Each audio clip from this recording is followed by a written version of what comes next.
Hey everyone, and welcome. Today, we're going to break down a super simple but incredibly powerful framework for getting your money organized. It's called the 50-30-20 rule. Okay, let me ask you something. Does this sound familiar? You work hard, you get paid, and then by the end of the month, you're just kind of left wondering, where did it all go? Trust me, you are not alone. And that's the exact problem this whole system is designed to fix. So what's the solution? Well, it's not some crazy, restrictive budget that makes you track every single penny. I want you to think of the 50-30-20 rule as a map. It just gives you a really clear, simple path to follow so you can finally be the one telling your money where it needs to go. And you know, the real beauty of this map is just how simple it is. It takes your after-tax income, the money that actually hits your bank account, and divides it into just 3 buckets. 50% goes to your absolute needs, 30% is for your lifestyle and wants, and a really crucial 20% is for savings and your future goals. But hang on, before you can divide anything, you have to know your starting point, right?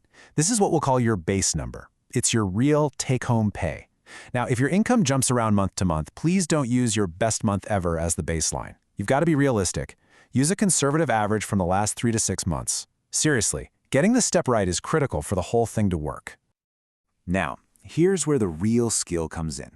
Using this map isn't about being a math whiz. It's about learning how to sort your expenses into the right categories.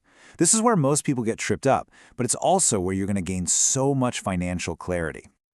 So let's start with the biggest piece of the pie, 50% for your needs. These are the non-negotiables. We're talking about the things you absolutely have to pay just to live your basic life and keep going to work.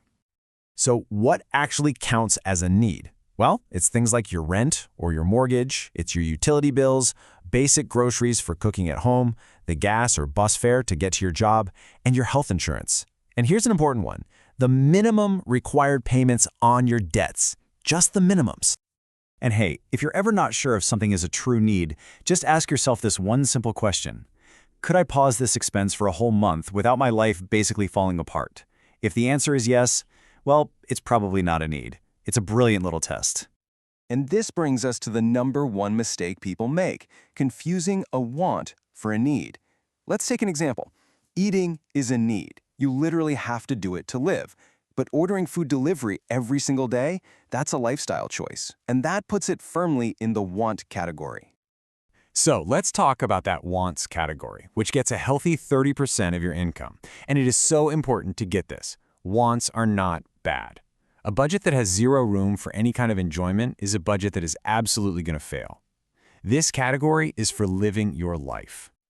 Wants are all those things that make life just a little more fun but aren't essential for survival. You know, we're talking about eating out, your Netflix and Spotify subscriptions, your hobbies, going out with friends, travel, and upgrading your phone just because the new one looks cool. The whole point here is to find a balance. The goal is to let you enjoy your life without sabotaging your future. You absolutely should enjoy the money you work hard for, and that is exactly what this 30% is for. And that brings us to the final, and you could argue, the most important 20%. This is the money you use to build real financial security. This is you paying your future self first. But how you use this 20% really matters. There's a smart order to follow. First, build up at least a small emergency fund so you're not derailed by a surprise bill. Second, attack any of that high-interest debt, like credit card debt. And third, once you've got a bit of a safety net, you can start saving and investing for your big goals. And remember, paying off high-interest debt is like a guaranteed return on your money. It's one of the most powerful things you can do for your future. Okay, so the theory sounds great, but I know what you're probably thinking. What happens when I actually try this and my numbers just don't fit? This is super common, especially if you're in a high-cost area. So let's get practical. Let's use a really simple example. Let's say your take-home pay is an even $1,000 a month. Well, according to the map, you'd aim for $500 for your needs, $300 for your wants, and $200 for your future. Easy enough, right? But here's the reality check for a lot of us. You do the math and you find out your needs alone are costing you $700, which is 70% of your income. So does that mean you've failed and this whole rule is useless? No, absolutely not. Okay, this is probably the most important mindset shift you can make. The 50-30-20 rule is not a jail cell you have to force yourself into. It's a diagnostic tool. It's like a check engine light for your finances. If your numbers don't line up, it's not a failure. It's a flashing light showing you exactly where the problem is so you know where to focus.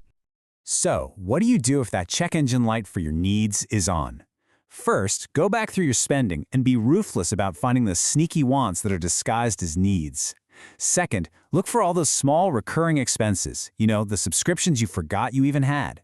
And third, take a hard look at your three biggest costs: housing, transportation, and debt. You'd be amazed how a small change to a big expense can make a huge difference.